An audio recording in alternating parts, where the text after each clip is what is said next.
जय माता दी दोस्तों। आज की वीडियो में हम जानने वाले हैं कि नवरात्रि पूजा के बाद, नवरात्रि की 9 दिनों की पूजा के बाद में हमें चौकी को कब हटाना चाहिए, किस तरह से हटाना चाहिए और पूजा की जो सामग्री है, यहाँ पर जो हमने सामग्री चढ़ाई है उसका हमें क्या करना है, कलश का क्या करना है, जवारे का क्या करना है। तो चलिए जानते हैं इस वीडियो में। आप वीडियो को लास्ट तक देखना, बहुत ही महत्वपूर्ण वीडियो है। तो सबसे पहले तो देखिए, जो जवारे हमने बोए हैं तो उनमें से थोड़े से हम जो हैं वो लेकर के और आप घर के सभी सदस्यों को है वो बांट सकते हैं। और थोड़े से जवारे लेकर के अपनी तिजोरी में, जहाँ पर आपका धन रखने का स्थान है वहाँ पर आप रख दीजिएगा।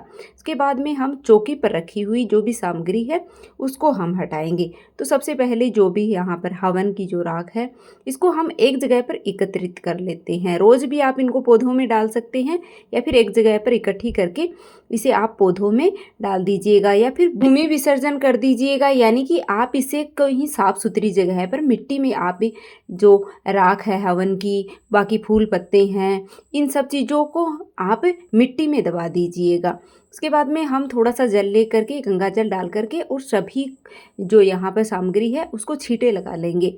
और उसके बाद में जो फूल पत्ते हैं इनको भी हम इकट्ठा कर लेंगे और इनको भी आप या तो कोई पौधा है, पेड़ पौधा है तो उनमें आप डाल सकते हैं या फिर आप मिट्टी में इनको दबा दीजिएगा जिससे कि यह खाद बन जाए। जो दक्षिणा हमने यहाँ पर चढ़ाई है वह आप कन्याओं को दे दीजिएगा या फिर आप मंदिर में दान कर दीजिएगा। जो के साथ ही देखिए, जो हमने माता को सुहाग सामग्री अर्पित की थी उसका हमें क्या करना है, यह सवाल भी बहुत ज़्यादा पूछा जाता है। तो जो सामग्री है उसमें कुछ चीज़ें आप अपने लिए रख लीजिएगा और बाकी आप किसी सुहागिन महिला को या फिर आप मंदिर में या किसी ब्राह्मणी को दान कर दीजिएगा।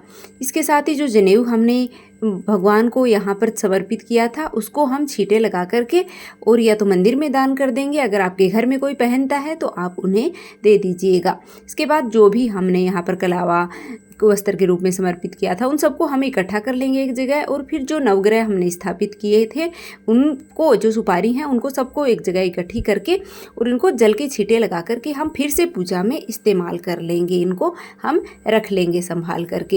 इसके बाद में देखिए, हमें कलश का क्या करना होता है। जो कलश के ऊपर नारियल है इसका देखिए सबके यहाँ अलग अलग मतलब तरीके से उपयोग किया जाता है। किसी के यहाँ इसको प्रसाद के रूप में ग्रहण किया जाता है, किसी के यहाँ विसर्जित कर दिया जाता है और किसी के यहाँ इसको है वो रख लिया जाता है संभाल करके। फिर जब अगले नवरात्रि आते हैं तो उनमें इनको हवन के रूप में मतलब इस्तेमाल किया जाता है, हवन किया जाता है। ये जो आम के पत्ते हमने लगाए थे यहाँ पर इनको भी हम इकट्ठा कर लेंगे। जो जल है, जो लोटा हमने जल का लिया था, मटकी हमने जल की ली थी, उसको सभी घर में मतलब सभी जो कमरे हैं सारी जगह पर हमें जल के छींटे लगाने हैं। और देखिए, जो जल का लोटा है इसके अंदर हमें एक सिक्का, सुपारी, ये चीज़ें भी डाली थी। तो इन चीज़ों को हमें निकाल करके और संभाल करके रख लेना है। आप इनको पूजा में भी इस्तेमाल कर सकते हैं या फिर अपनी तिजोरी में भी जो सिक्का है उसको संभाल करके रख लीजिएगा, तिजोरी में रख दीजिएगा, जिससे कि ऐसा माना जाता है कि अन्न धन की बरकत है वो बनी रहती है, कभी भी आपको पैसों की तंगी नहीं होती है। तो आप तिजोरी में जो सिक्का है उसको संभाल करके रख दीजिएगा। जल के छींटे हैं वो पूरे घर में हमें लगाने हैं।